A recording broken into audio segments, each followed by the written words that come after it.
sebenarnya dia tetap sah, tapi hukumnya itu qadha atau nyauri.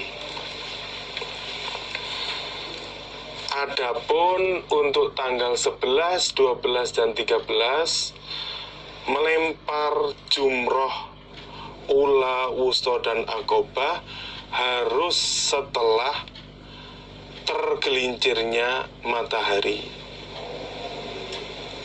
Batasannya tergelincirnya matahari sampai sebelum terbenamnya matahari, atau mungkin setelah sholat duhur sampai sebelum maghrib.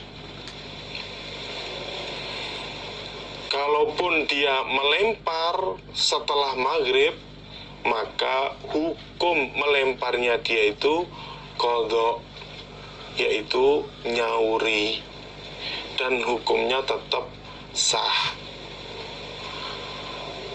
Adapun kalau dia melempar sebelum tergelincirnya matahari, hukumnya tidak boleh.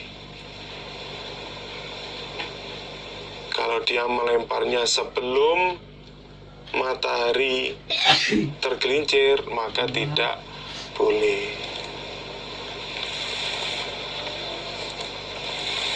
Bagi orang yang tidak mampu, boleh dia mewakilkan melempar jumroh kepada orang lain, bisa dari keluarganya atau teman-temannya atau tetangganya. Yang penting dia diwakilkan untuk melempar jumroh.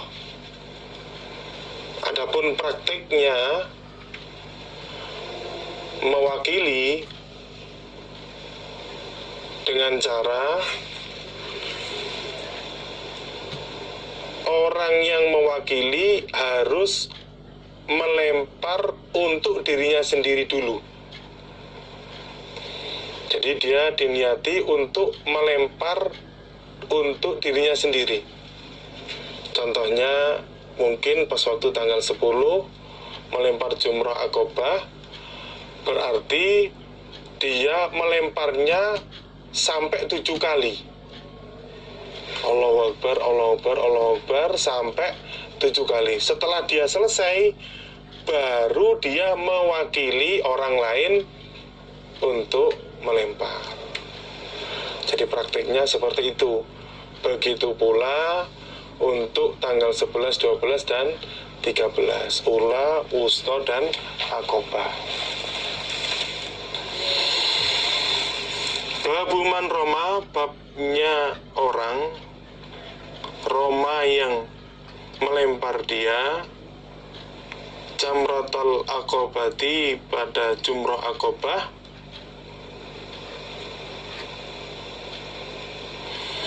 faja'ala lalu menjadikan dia al-baita, Baitullah atau Mekah,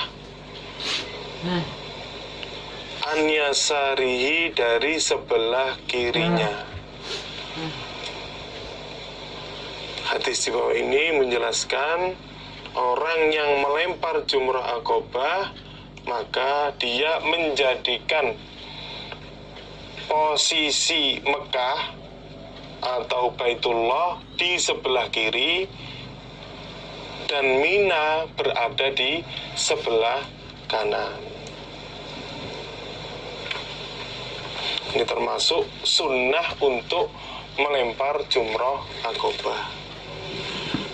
Karena kalau kita melihat jumroh yang sekarang itu ada jalan di sebelah kiri dan sebelah kanan. Yang sesuai dengan hadisnya ini, maka kita mengambil jalur yang sebelah kiri. Ketika kita mengambil jalur yang sebelah kiri, maka kita bisa menjadikan Mekah itu di arah kiri kita, kemudian Mina itu di sebelah kanan kita. Itu sunnahnya yang dikerjakan oleh Nabi. Kalau di situ orang sudah masuk di jalur kanan, kemudian dia melempar jumrah akobah, jumrah akobahnya tetap sah, tapi tidak sesuai dengan apa yang dikerjakan oleh Nabi. Jadi lemparan atau melempar jumrohnya dia itu tetap sah, tapi untuk caranya itu tidak sesuai dengan tuntunan dari Nabi. Haddatsana Adam, haddatsana Syu'bah, haddatsana Al-Hakam an Ibrahim an Abdurrahman ibn Yazid annahu sesungguhnya Abdurrahman iku haji dia ma'a ibni Mas'udin bersama ibni Mas'ud, itu Abdullah bin Mas'ud radhiyallahu anhu. Fara'ahu lalu melihat siapa Abdurrahman pada ibnu Mas'ud, yarmi melempar dia al-jamratal kubra pada jumroh kubra, maksudnya jumroh akobah, bisa bi'ihasoyatin dengan 7 kerikil. Faja'ala lalu menjadikan siapa ibnu Mas'ud al-baita Baitullah atau Mekah an yasarihi dari sebelah kirinya, wa minan dan Mina an yaminihi dari kanannya dia. Abdurrahman bin Yazid dia haji bersama Abdullah bin Mas'ud. Saat itu dia melihat Abdullah bin Mas'ud melempar jumroh akobah dengan 7 kerikil, dan keadaannya Abdullah bin Mas'ud menjadikan Baitullah atau Mekah di sebelah kiri dan Mina berada di sebelah kanannya. Semakola kemudian berkata dia, hadza ini iku maqamul ladzi tempatnya berdirinya orang unzilat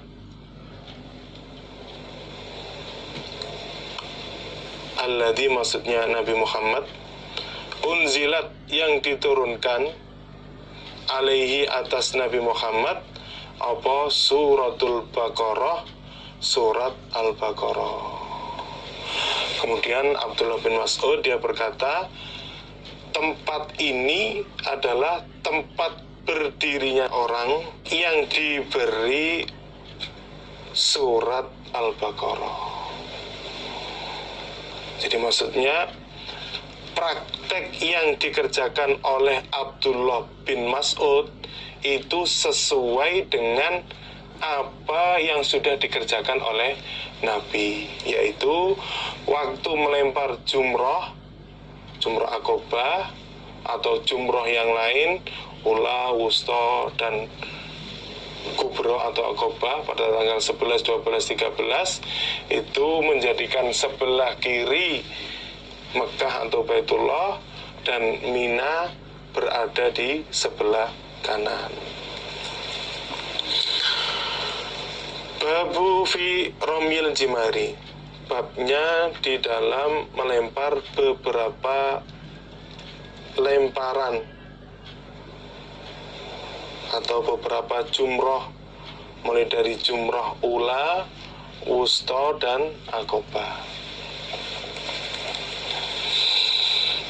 Haddatsana Ali bin Bahr wa Abdullah bin Sa'idin al-makna Qala berkata keduanya.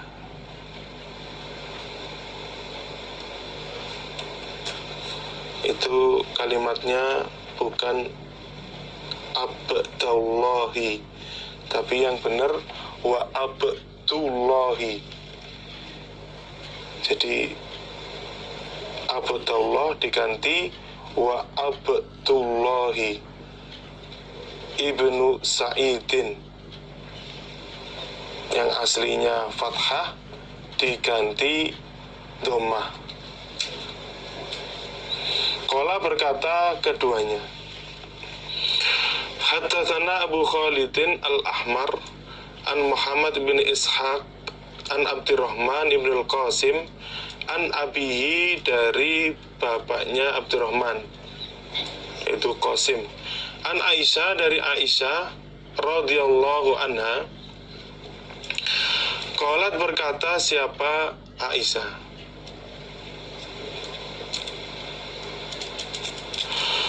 afadha, tawaf ifadah, siapa Rasulullah sallallahu alaihi wasallam min akhir yaumihi, dari akhir harinya Nabi, yaitu pada tanggal 10 Dzulhijjah setelah melempar jumroh Aqabah.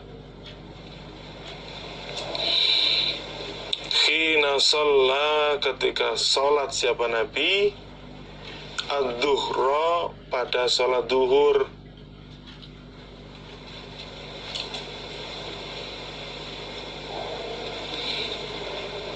Tsumma roja'a, kemudian kembali siapa Nabi, ila Mina, ke Mina.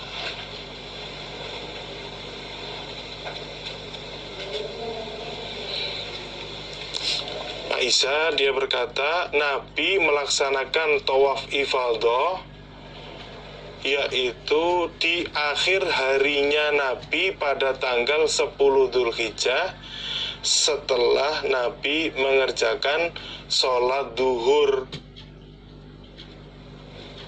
Kemudian Nabi kembali ke Mina. Famakatha, lalu berdiam siapa Nabi, biha di Mina, layaliya ayyamit tasriki, beberapa malam hari-hari tasyrik.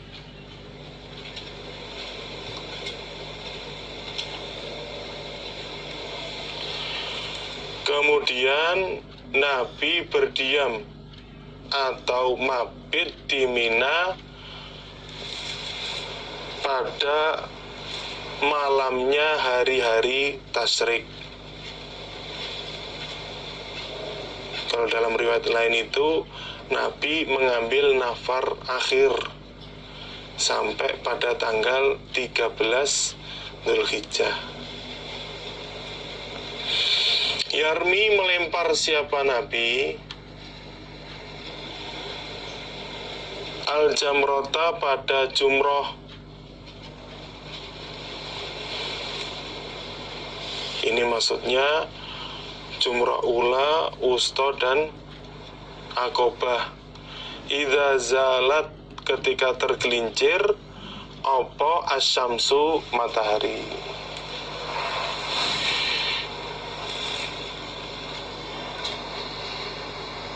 Nabi melempar jumroh pada tanggal 11, 12, 13, dimulai dari ula, wusta, dan Aqabah, ketika matahari sudah tergelincir. Kulla jamrotin, setiap jumroh, bisa bi khasoyatin, dengan 7 kerikil. Yukabiru, membaca takbir siapa Nabi, ma'akul li khasotin, bersama setiap kerikil.